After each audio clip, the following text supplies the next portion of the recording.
Okay,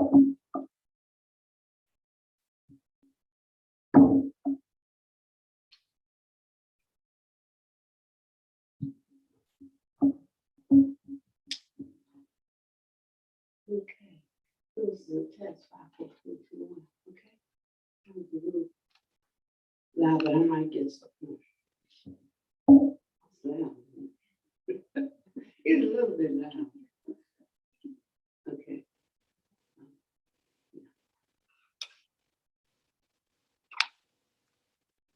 I'm sorry, I think I followed the bell. Ding. Incense burning, all space is filled with the fragrance. All Buddha smell it from afar. Auspicious clouds gather everywhere. With utmost sincerity, all Buddhas appear. We pay homage, we offer clouds of incense to the Bodhisattvas and the Mahasattvas. We pay homage, we offer clouds of incense to the Bodhisattvas and the Mahasattvas. We pay homage, we offer clouds of incense to the Bodhisattvas and the Mahasattvas.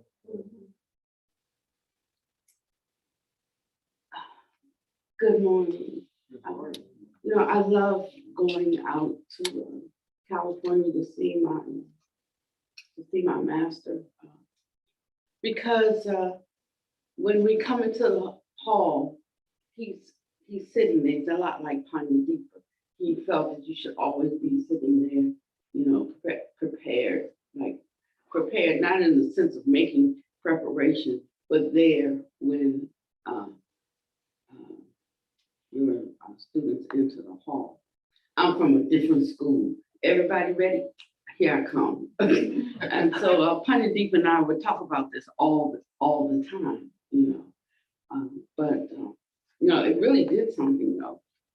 The students had a lot more respect for him because he was always on time. Today, but it's something about, and then he looks and he puts his arms up on his podium or something. So says, okay, ask me anything, I don't care what it is. And then somebody who's brave, like I've been there a few times, so I'm not saying anything. No matter what you think the right answer to a question is, he has a different answer, So you can never get comfortable in his presence in your own ego around what you know. When you're there, you're there to learn something, and you're gonna listen, even if you don't do it, you're gonna listen, but your mind is not gonna be in the I know space, and so it's so wonderful to encounter that. It's more precious, than anything in this world, because it activates a capacity that we have inside in part of our makeup, not just the DNA, but what comes before the DNA, but that we have an innate capacity to know things, to want to know things, and for those things that become apparent to us, for them to be verified in us. And so when we hear something, or when we are advised to do something, depending upon how much we have cultivated that inner quality of being able to know what is true, then we can tell by the hearing of something, well, that has some truth in it. And sometimes we only get a part of the truth because whoever was delivering it, like me, that's the only part that they know. The Buddha said, teach what you know. So there may be something missing in it, or the truth doesn't come up to the top or the top rim of the glass, but it's maybe more than what you know right now. And so there's something inside that rings true to it. And that could be a scary thing because it's like, I know that's right, but like I'm not feeling like that. I don't want to do that right now. I have another interest, something else I want to do, or something I even feel like I have to do. Sometimes it's because the message is trying to explain to a 3-year-old where babies come from. Don't have the capacity to receive it.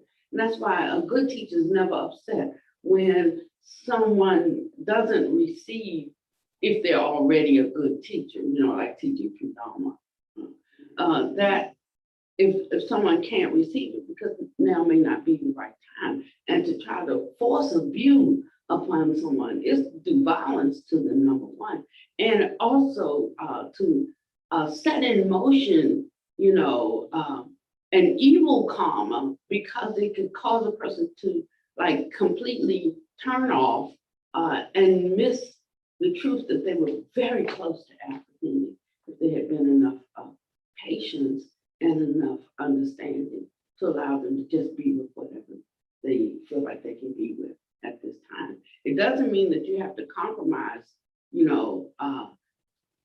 what you have realized is true for you doesn't mean you have to compromise that. Yes, you can speak it freely, but it means you're not requiring anybody else, to take that up. You know how it feels or how it has felt when someone has tried to force you to take on something that you're not ready for. And there are ways that we show it. We show it through being petty, being resentful, being angry.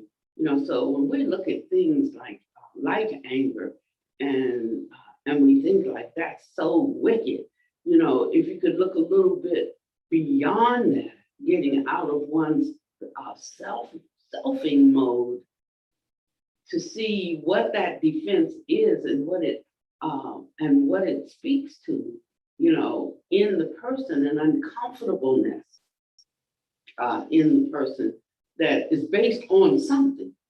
And the better we get at knowing ourselves, the better we get at knowing others, because our thoughts are not in the way, blocking something that's as plain as a nose on the face. Our thoughts about what's in it for me or what it means for me, is not there, blocking what is an easy solution if you could just step away from just seeing your side of it. And this is how we grow and how we develop in the Dharma. If we're not growing in these ways, then we're not doing Dharma. All religions espouse, doing good, helping others, being generous, being hospitable, loving, being kind. It talks about all of these kinds of things. And we follow the, not so much the lifestyle, but we try to follow the teachings of those that we admire. One tradition relies on the completed work of the master, and like I'm grafted into the family because of what he said. And I believe him, I'm with him. So that can be a way that we can make a lot of progress. But in the end, one has to cross the chasm of darkness themselves. And so some of us are in a place where we're learning that it is possible to live a certain way. It is possible to put down one's what's best for one and see people in a more a place of equality where they can consider another equally to themselves. That this is possible, and when we see this as possible, those of us who are ready for it aspire to it. Those of us who are not ready for it see it and admire it. So you have to decide whether you are an admirer right now, or whether you're an aspirant right now. And this is not a one-time thing we do. We should be asking ourselves this question all the time, every day, in every action that we undertake. That's what's called doing Dharma. So there's more than just learning Dharma. There's more than just taking vows, but we have to actually do the things that we are learning, and we have to put into practice the vows that we take. So we have these two things. We have the action that's required, as well as the learning that's encouraged. I mean, there's several ways we can learn. We can learn by doing, like, if your parents said, don't touch the flame, the fire on the stove, fire's hot. And you go like, well, what's hot? And then you put your hand in the fire. Now you know what's hot. Well, what hot is. We can learn by parents just saying, don't put your hands in the flame because it will hurt you, and you know what hurt is. So if every time, we've talked about hurt, I felt personal pain, then although that fire might look pretty, I have a relationship with pain, and I know what pain is. So pain and hurt go together. That means I probably don't want to check out the fire. I don't want to test the fire. We could learn by seeing the suffering that someone else goes through when they do a particular thing.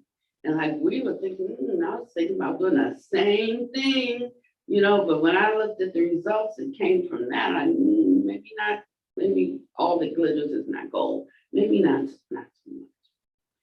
But we can learn by knowing ourselves. That's good for you to do, but that's not good for me to do, because we're different. You say potato and I say potato. So it's we just, I don't say that it's not good for you. I just simply say that wouldn't be good for me, the way I think, the way I work. And so there are many different ways that we learn. I say we learn in all of those ways. Sometimes because a thing doesn't matter that much to us. Okay, you want to do it that way, let's do it that way. I have a different way, but no need. We can, either way is okay with me.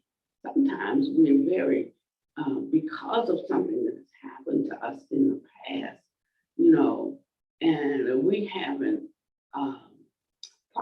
effectively dealt with it, then it just stays there, soft and easy to be touched, easy to be aggravated, agitated, or hurt. And sometimes, especially if you were the one that was the cause of the other, sometimes it could be somebody else, some other time did that, and I'm like, hey, don't put that on me. I didn't do it to you, And the one who did, you never dealt with them on this. Don't bring that to my doorstep. Sometimes though, we're the one who really understands that, and that's why you came to our doorstep, because we can understand it and we can hold it. Sometimes in this learning, you learn that, oh, I can just let it go and just be me then with all my farts, because they're going to hold it. And in that way, we end up not learning and not going. And sometimes we can come and really appreciate that we're with someone, where they can hold. Sometimes we're in a place where we don't realize that that's our job. this relationship. And sometimes we learn that we thought we knew handle things,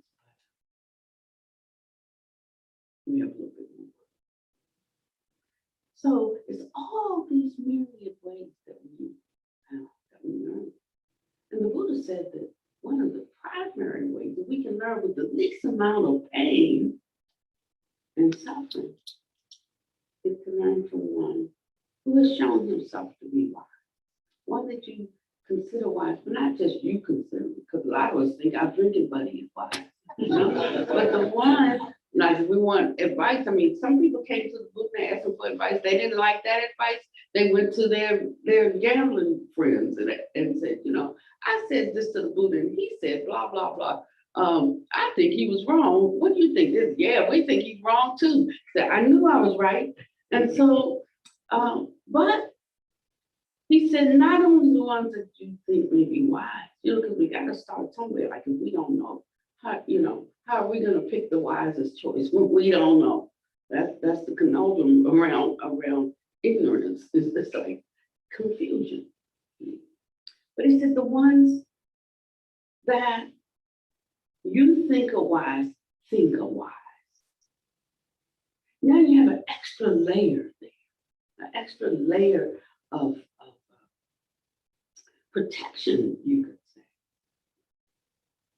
Because if I think that you're wise and then I hear what your teacher thinks is wise and what his teacher thinks is wise, I got a triple layer of protection. And we can walk more confident because not that the efficacy is out there, but we can walk more confidently because we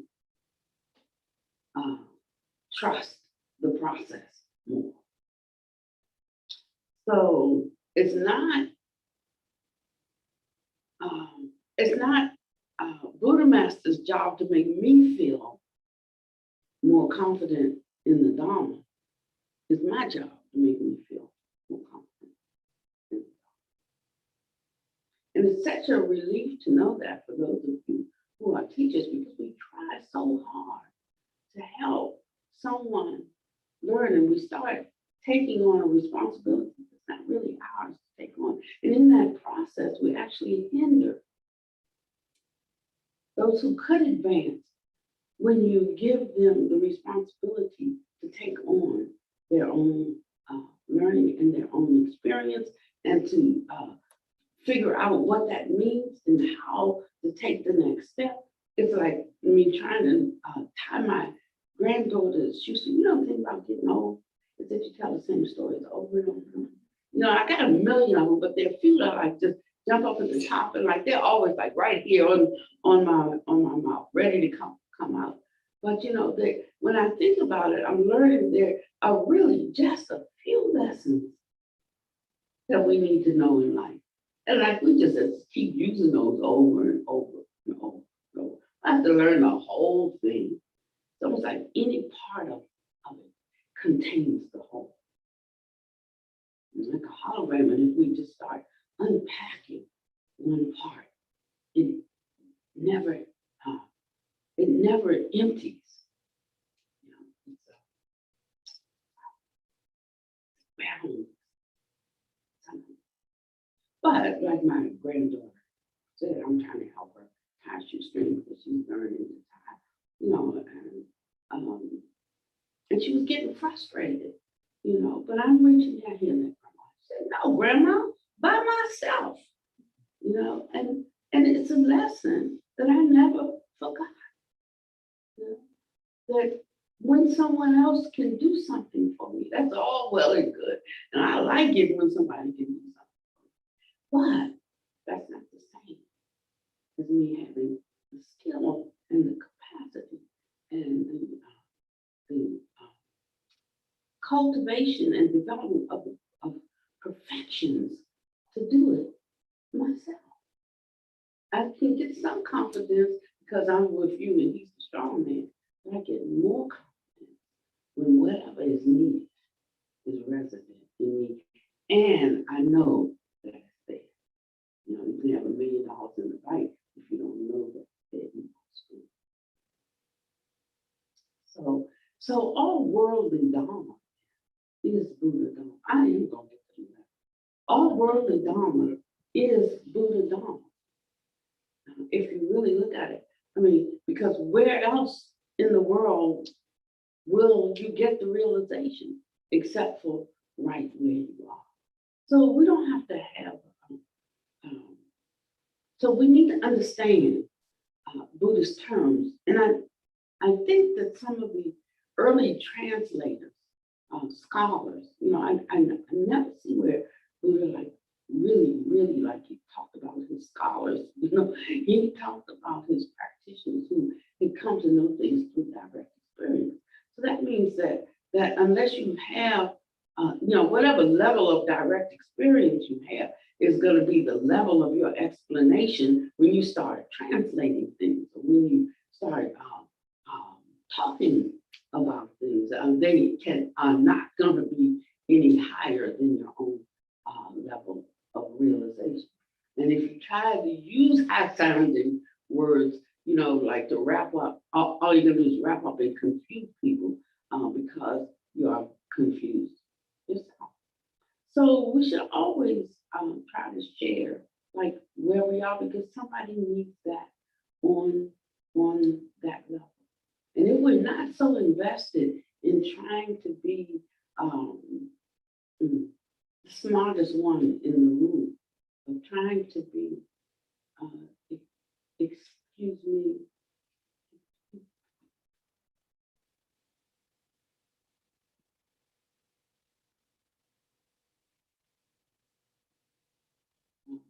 I'm sorry, thank you.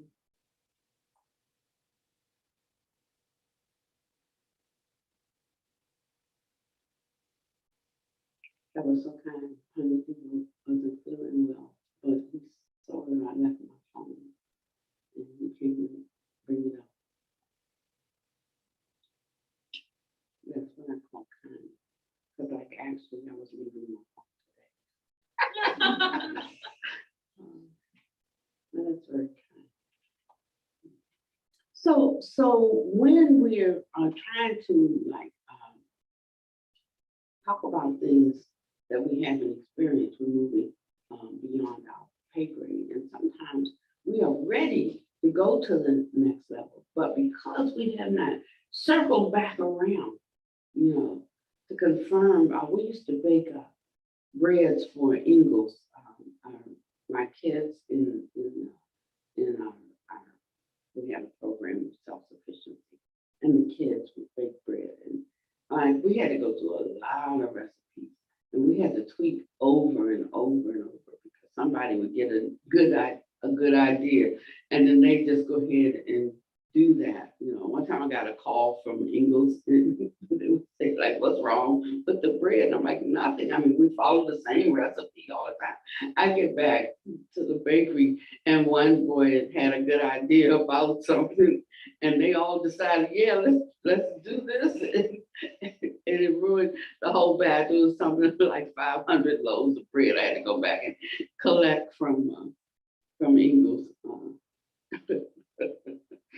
And they weren't that happy about that. They really weren't, you know, because they're very particular about their brain. I had to assure them that it would never happen again. Boy, did I read them right. I went way old school. I'm gonna put you out and everything else. I went like, I'm gonna be your mama for sure. But it's good to have a teacher like that, the one that you can trust and rely on, so that when you are scolded, you don't take it, or when you are rebuked, you don't take it as something designed to hurt or limit or hinder you, but you gladly receive it because they recognize that you could do better than that you have the right qualities, exercise them, that you know, and they treat you, that's a badge of their respect for your effort. It's a badge of encouragement, because you have to take care of the little ones. You have to take care of the ones who don't get it. Um, uh, you have to. I remember I gave a retreat one time. I went through this long talk on needing thanks, needing to be praised, needing to be acknowledged, needing to know that somebody got something you left for them, needing to, this whole thing. And then for the whole rest of the retreat, I thanked them for every little thing they did. And they like, first they weren't getting it. They were like, oh, you're welcome, you're welcome. Wait a minute.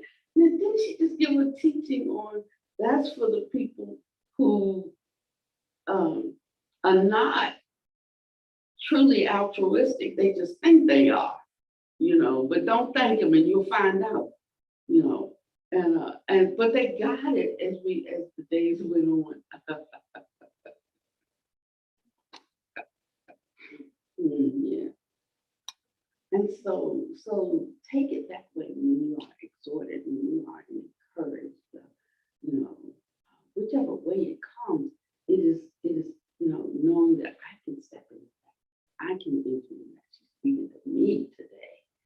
What a wonderful thing that is. So now I no longer fear, when a general, when a grand assembly is called and I can go up and I get it. I'm like, oh, I got invited. Yeah, like whatever's gonna happen, whether it's good or bad, he knows I can take it. So I start booking my flight. Save a seat, save a bed for me. I'm coming. And because I found that when I let that come at me that way and really ponder just the instruction that's given, the Buddha said, I have taught with an open hand. That I didn't, differentiate exoteric from esoteric. It doesn't mean that there is not a difference. He just said, I gave you all of it. Now, who did he give all of it to? Did he give all of it to every person? No, he did not. He would constantly say, and when I first start with this, and he said he started with generosity. And then when he saw that they understood that, he went to the next thing. And then he added something else, something else, something else. So he didn't give everybody everything. But when he saw that they could walk out a particular Dharma, then he gave them that Dharma. So a Dharma is not really spiritual writings that we read. A Dharma is a practice that we put into action. And when we understand the difference in that, then our lives we will see the fruit of our efforts manifest quickly, because the result, the result or the fruit or the harvest is in the very action. So we can rest assured then that when we are doing something, when we're carrying out something, however we are doing that in thought, in speech, in mind, the fruit is on its way because it's co-arising, coexisting with that. It's not like we do this and then there's the fruit. And then we try to figure, when we do this, we try to figure out a way to not get that if we don't want, that. But no, they're coming together. And so that means that I don't need a watcher. I don't need someone to, check to see if I've been naughty or not. I just need to really understand that the fruit is inherent in the action. And that's my judge right there. It's not anybody out here. It's actually not even me in the way that I'm thinking. But it co-arises, is integral to the action, the intention. And that's why practice is not so much abiding in a pleasant abiding here and now, although that's really good. On a hot scorching day, it feels good to dip your toe in the water. I mean, just putting your toe in enlivens your whole body. It's like it travels up, and the whole body experiences a cooling, a coolness. That's why the Buddha uses, phrases like this, and he teaches in this way so that one can really relate to them. They're not meant to be obscure. No, they're really meant to be understood. And so somewhere along the line, things have gotten very convoluted that it takes so much of our brain power to figure out these very simple things. Like he said, I can boil it down to, don't do evil, just do good. I can boil it down to, something as simple, like something as simple as that. And how is it so convoluted for us? And so let's go back to what's simple, because that's where the power is. We learn more when we are a child, like just in our developmental years, than we do the whole rest of our life. But that's because we don't think we know. But as we start to know something, then we think we know everything. And ego gets stronger and stronger and stronger, and we forsake inquisitiveness and take up armory to make us, I don't know, because other people look at us and know, like Speaker, but we just don't say. Like the no clothes on, ain't nobody saying nothing.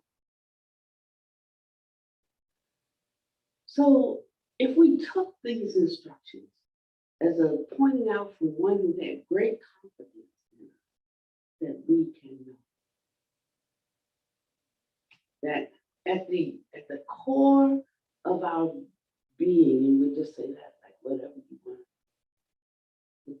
the core of the essential element, the core of our being, there is clarity in knowing, or seed of clarity. I mean, the Buddha said, if it wasn't, how could you ever know? Knowing is not there. Doesn't mean that we know. Doesn't mean we're the same as one who has awakened. That's why they call it awakened one. Woke up. But if we hold that the seed of knowing, the seed of awakening, is our essential nature, then we know we can come up even to the fullness of the measure of the stature of those that we invite. Now, if anybody comes along and says they are, we all say, well, it was only the Buddha, and what's the point? It was like when Jehovah's Witnesses would come to my door, and and they're saying 144,000. Like, well, then count me out of whatever doctrine you're teaching, because it's already 144,000 of you. So that means there ain't no place for me, and that was where I was with that, even though I loved a lot of other teachers. The minute you said it's only 144,000, that left no place for me. So it's like that. Vajragata asked the Buddha, like, is it only you that can awake? He said, no. He said, right now I have. And he started rattling off how many hundreds of monks and male and monks, female and lay men and lay women, had already attained. And this was early in his teaching. And Vajragata said, oh, well then consider me one of your disciples, because if it was only you who could attain, I wouldn't be interested. And yet, we can hold the teacher in the highest esteem, and teachers hold teachers in the highest esteem, from the Rinpoche's, great Rinpoche's, Dharma kings, precious ones, venerable ones, not our level of venerable ones, but truly ones to be venerated, but we can't think they can really, become fully awake. Then what's the point? And when? So we have to think about what we really think.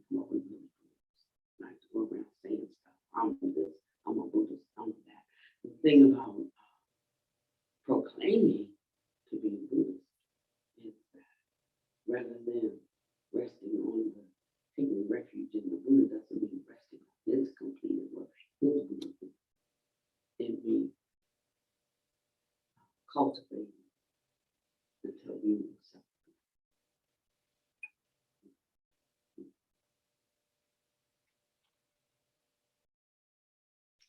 And that should bring one great joy. I had a master one time. She was powerful in love. She was powerful in compassion. And she was powerful in power. And many a one would say, I was on my way home from work on the bus or something like that. And this woman sat down beside me, and said that, there's a teacher in town, come out and hear them tonight. And when they got there, it was her. And was she on the bus passing out flyers? No. But it tapped into those powers that are available beyond our ordinary bandwidth in many capacities, capabilities that are available to us with just a little bit more, not just learning, but you do have to learn with a little bit more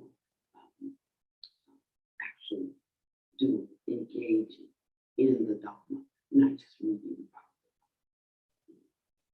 These practices, these things that we have to do, putting them into effect, thinking, instead of wondering what's in my mind, wondering how a Buddha would think about it. Like when I'm ready to tee off on somebody, that's what's in Paniwadi's mind, is wondering how the Buddha handled the situation. I'm like, ask me later, because right now I'm in the middle of handling it my way.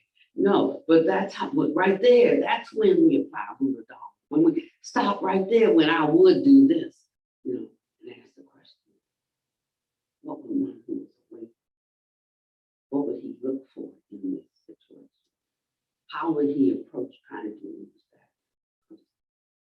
Would he see any need for pontificating and boasting if he were the higher in stature or capability? Would he show kindness to, with deference to, could the strong tolerate the one who is weak? These kinds of questions. And then when you come to some conclusion about that, verifying that is the advantageous way to think, then can you do it? Are you willing to do it? Sometimes we know what would be a more beneficial way. We're just not willing to do it right now. And okay, so notice that. Notice I'm not willing right now to take that. Notice that right now I'm getting agitated. I already see that I'm getting agitated. So if I'm the one, or who is the I that can see that Paniwadi is getting agitated, there's already something behind Paniwadi's ego, observing Paniwadi's ego, and even calling it out to her, and she's gonna make a choice of which thing she's gonna do. But there it is right there, shining the light on it. Now that I see, can I stop? Can I stop right now? Do I have the willingness? A lot of this has to do with our will, what we actually need. And you can sit and meditate until the cows come in. But until your willingness is there, until your reason to really do it is there, then you're going to do the next best thing, which is try to sit and have a pleasant body here. Now, even though when you get up from that seat, you pretty much go back to being who you were. So we have a habit of sitting, and because we have a habit of sitting, having that pleasant body, we get really good at that. But that is not the same as being able to walk in an enlightened way every moment of it. And that is the goal. And so we have defined spaces for being spiritual. churches, synagogue, meditation center. We have defined ways of looking to be spiritual. Walk softly, hands folded, sitting in a lotus position for those who can get into one. Eyes cast down, demure in your speech, but the mind like a raving wolf. And that won't get you far. The master tells us that meditation is not 90% of the practice, which is what we think in America, in the West, because of how it came. That's really only about 10%. The 90% is what you do every waking moment of the day, off the cuff. Because whatever we think and ponder becomes the incarnation of it. And so the work has to be done in those areas where we're thinking and we're pondering. And when we shine the light on ourselves in such a way that we see right, then we become more circumspect in how we walk out the day, authentically, truthfully, to ourselves. And we can lie to people all the time, or just some of the time. But when one starts to truly become authentic with oneself, then we have traded. And then when they step it will be peaceful and at ease. They won't spend out of 2 hours, an hour and 45 minutes with them. But their mind will be cool and will be transparent because their thoughts, their speech, their action, their 3 cones are in agreement. This is the quick way for accomplishment in meditation. And it's the only way out of sin. So if you're not prone to examining yourself, you could abide in bliss up until your last breath, but know that ignorance is not bliss. So you have to be prepared for there to be a little bit of a struggle, because it's like having an unruly child. And I used to call them baby's kids. I don't think that's politically correct anymore. But just forgive if I am being politically incorrect. I'm really just trying to make a point. I could tell which kids had no home training. And I used to really gravitate towards that kind of kid. Like, you need to let them come stay with me for a while. So when I would have these youngsters, they're teenagers, teenagers like really feeling their testosterone. I mean, like this. And then a mother would bring and say, well, he has what's that defined? Oppositional. Yeah, he got old. Yeah, dude. He's got ODD. I said, what's that? Oppositional defiant order. I said, what? We don't have no such thing. Bring that boy over here and leave him with me for a little while. I can deal with that oppositional defiant disorder thing. Like, we ain't had that in our family. So I'm like, y'all made that one up so somebody can get paid, because I'm telling you. And and could really work with them. And they saw, holding, oh no, you don't get to be oppositionally defiant until you paying for everything. Then I I follow what you say, but up until then, well, you better get up out that bed in 3 seconds. I'm not going to school today. The hell you not, and so and then they can't, but they loved it. they loved it. They had respect for it. I mean, I had respect for them. I know you're not an imbecile. I know you can do better than, I know you're not expecting me, to do these things and you do nothing, and he said, and they said no, and they were easy to work. So I took all the trouble with kids, and that's been my duty until I got assigned. Now it's different. I'm not taking the trouble, folks.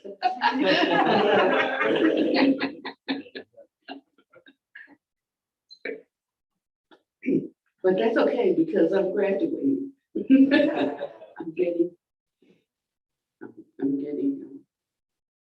yeah. I'm gonna do it. And I'm loving it.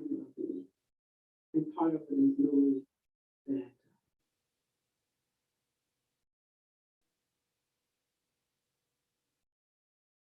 the fruit that we receive, one knows that it was earned. That one knows that giving it all.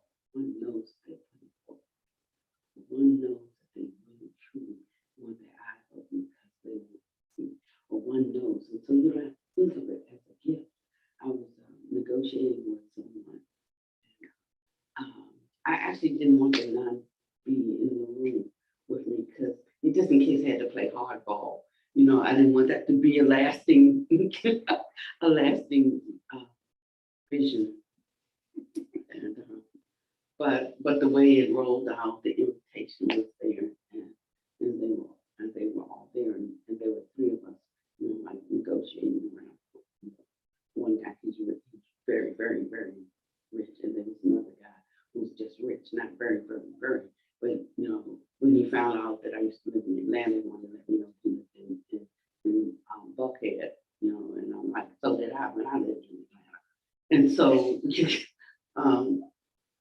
so like tone it down, Tyler, And so we were talking, and like now I have nothing, and I feel I'm the richest person in the room, and it's really true. It's really true. I'm just saying, it's really true.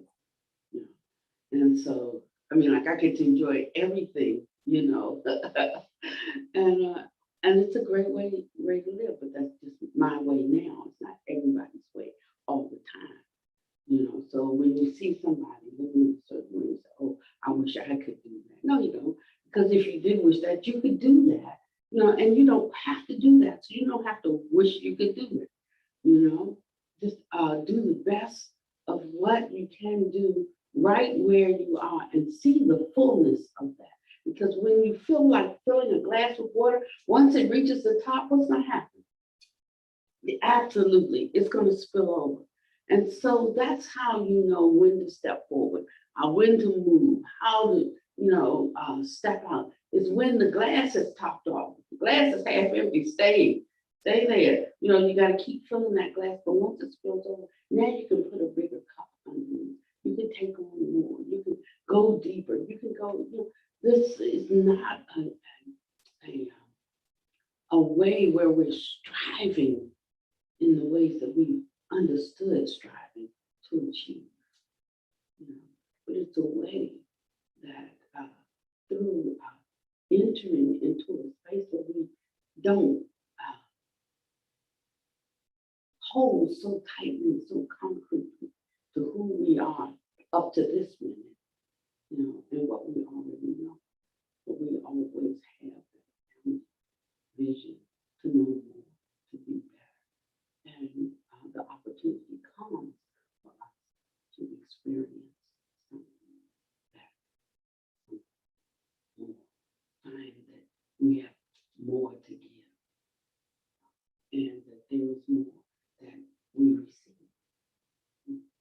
And life then becomes effortless in the sense of striving. We lose the need to strive. It's life ceases to be like academic, and it becomes more like, I'm not saying that it's not hard things. I'm just saying that I don't think that there's anything,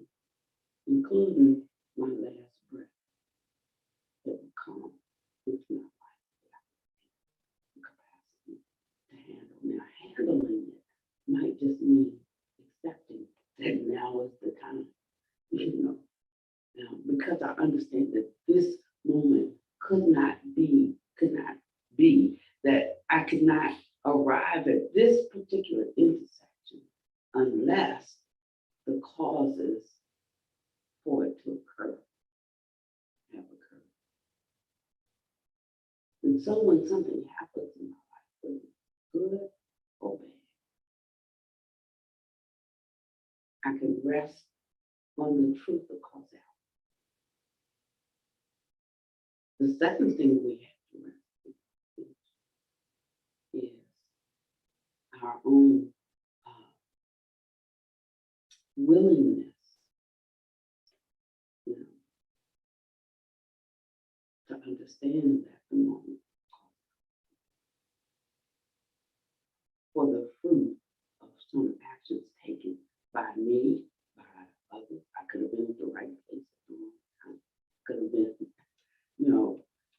for any number of reasons, but there is a reason. And it's too late now at the moment of life. That's already true. Maybe with more wisdom, I'll not find myself in that spot again for this to right in my life. I will have learned my lesson. So one has to have a very firm belief in, meaning to see it, the truth of cause and condition in this system. That gets rid of all of the blame and all of the shame. But it also gets rid of the opposite, all of the praise, all of the fame. So I'm released from, delivered from half of the worldly winds, right? That is loss and gain, and pleasure and pain. In our practice, we work at restraining the sense gates. That means paying heed to what we see, hear, and think. So more than just the third precept about avoiding sexual misconduct, but avoiding sensual misconduct. That's where our discipline comes. You don't tell me what not to watch. I tell you. I decide how much I go out on retreats, and every place I go except for Hardwood, they have a mandate that this is a silent facility, silent retreat, So all that crap running around in your head is still in your head, it's still talking to you. It's just like, but you're still silent, right? And somebody come up to me and write me a note because it's silent retreat. Those two people were in the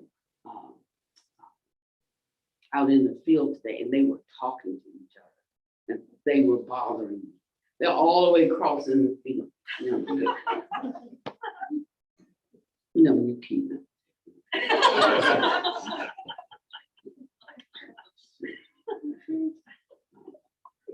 And so, when we think about women, we have to understand that, it like knocks me out when they have these games. And before they start the game, each, the captain of each team, they bow their knees and say, "Oh God, let me win, be with us today, and bless us, your sons." And the other one saying, "Oh God, let me win today, let us win, bless us," like, okay, God, both your children, which one you gonna choose today? And so it's getting to the place within ourselves that we really recognize that we can't always win. So I'm not expecting to always win. I just really try to do my best to win. Do my best to win, but may not always win. And that allows you to not win without suffering. This is the kind of non-self that he's talking about. It's not like we're not here. This is nobody talking to nobody. Because we're definitely here having a conversation. He said it's like a dream. He didn't say it was a dream. And so we become clearer, we become accurate. We're able to roll with tuck and roll. You know, we're able to roll with punches. We're able to hold victory and defeat, you know, and we become stable. And that's when we really begin to see improvement. That's this world. The characteristics of this world are the 8 worldly winds. Nothing is stable. Everything is dependent on something else.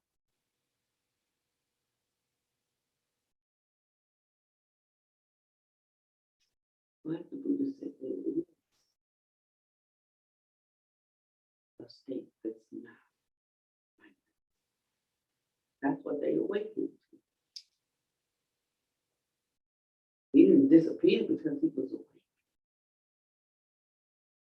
Wasn't talking about nihilism. It's more of a no thingness. I have no dog in the fight. I'm not carried away, have no craving or grasping for anything. You know, the Buddha wore some good robes because he had some wealthy friends. Yeah, he did. There was one time there was a discussion about it. You know, he said, like, you know, the robes they offered me, I wear it. You would go out to a wedding party or something like that, and they were saying, like, why can't we go? And they said, because y'all can't handle it, I can. You know, and he goes in, and all he said, he's looking for those who party and drink and trying to have some fun because life sucks. And then he said, oh, this one's ready. And he goes over and starts the conversation. Next thing you know, the dude leaving the party with him going out there to the park, shedding his clothes as he goes, throwing on a rag. You know, he don't care. My parents thinking, you know, oh, that's a cult. That person is ready. So everything that we think is a cult because we don't want to do it, doesn't necessarily make it a cult. And because some people are so great, somebody saw them, somebody got them, that somebody let them know for a fact there was something more than eating, drinking, pooping, partying, working, and being bored every day for I don't even know how many days that is if you live to be 80, long time.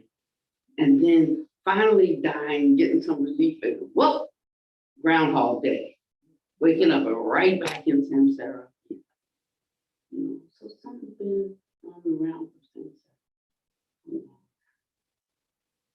because they didn't have the direction of truth to lead them to the way out. But it doesn't mean nothing. It just means that there are realms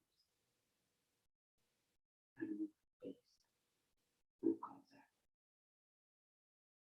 So in order to leave the realms of samsara in my life, use my top potential to leave the realms of samsara. Somebody who else is going on. To leave the realms of samsara, one has to really have come to recognize this state of impermanence, that it is unreliable, and that it causes. Although we translate it as dukkha, but dukkha doesn't even begin to describe it. Maybe just leave it as dukkha. But it's like a unsatisfactory. You notice that, you know, we always say today, no, this is not a replacement for therapy. But if you really look at the ones that Buddha, that left and forsook all and followed the Buddha, it's because, well, particularly in the beginning, they had everything, you know, but life was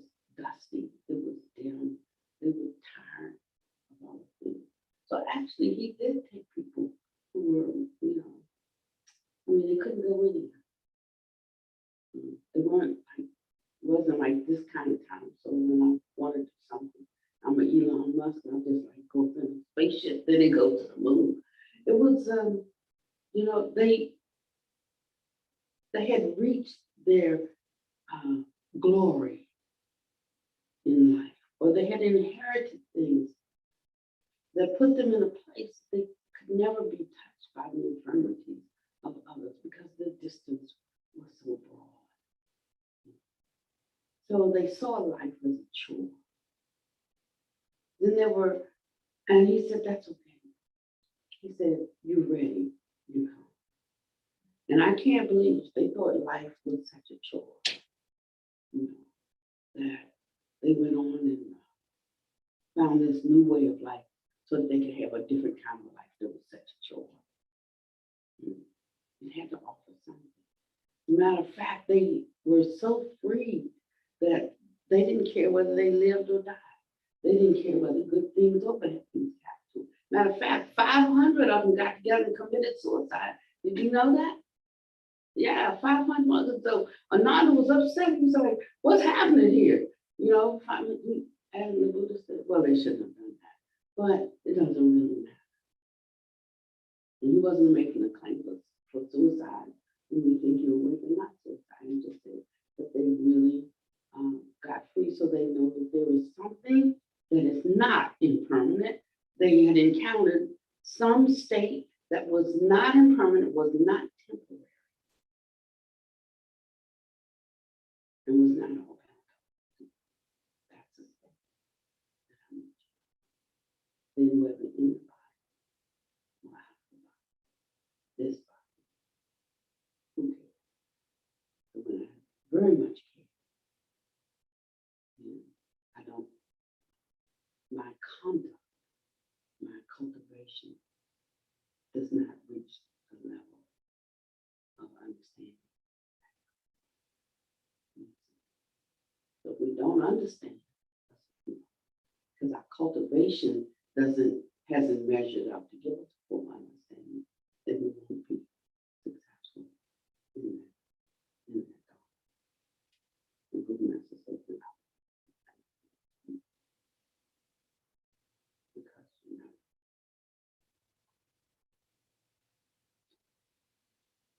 I think I want to close here because that's the starting point. The starting point is renunciation. Having a mind of it requires really seeing the dukkha of it.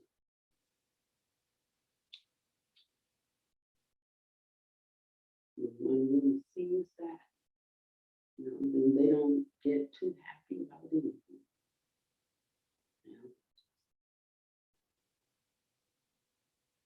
We understand that nothing that is appearing right in this moment can we do anything. So the effort in this moment is about planting for what they want to do. That's with now, whether it's a fortunate time or an unfortunate. What seeds can you plant?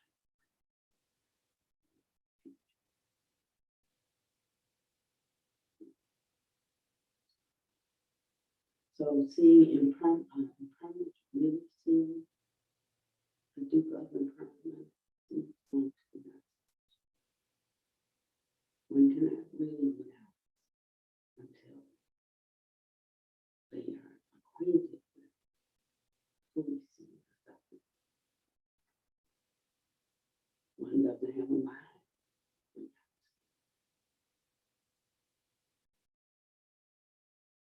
But then when one does, there's a path they walk. Renunciation. And that is, I'm truly understanding, is giving up the suffering so they take up Dharma. The first Dharma is suffering. The second is doing for others before one even does for self. when I put others first, I've just done something for myself. So I don't have to try to do something for myself. I can just do something and get it. And I have done something. I'm talking about really having a mind that gets this. Not like just talking it when you get friends. I mean, really.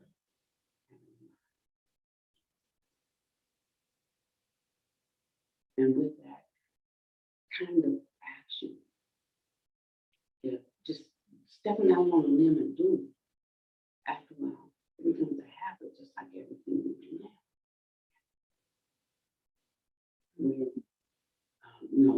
Where the mind goes, what one thinks and becomes an inclination. And after a while, it just becomes the automatic way. That's who you are. That's what you do. Some people will see that and know that, and they will try to take advantage of you, or they will use you, but that's to their own demise. Because you don't have to use me. I give you thee. I give myself.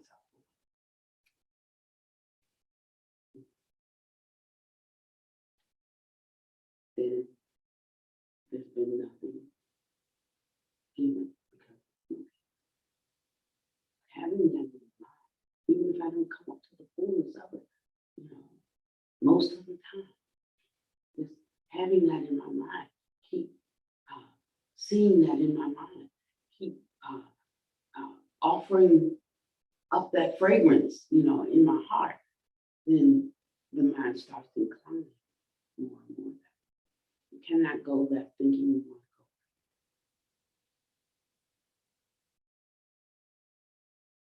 go. And then after a while,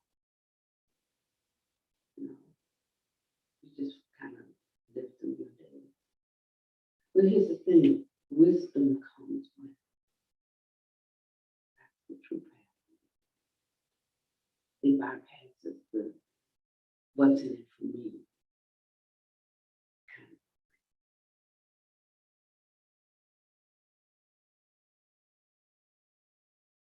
Within my state.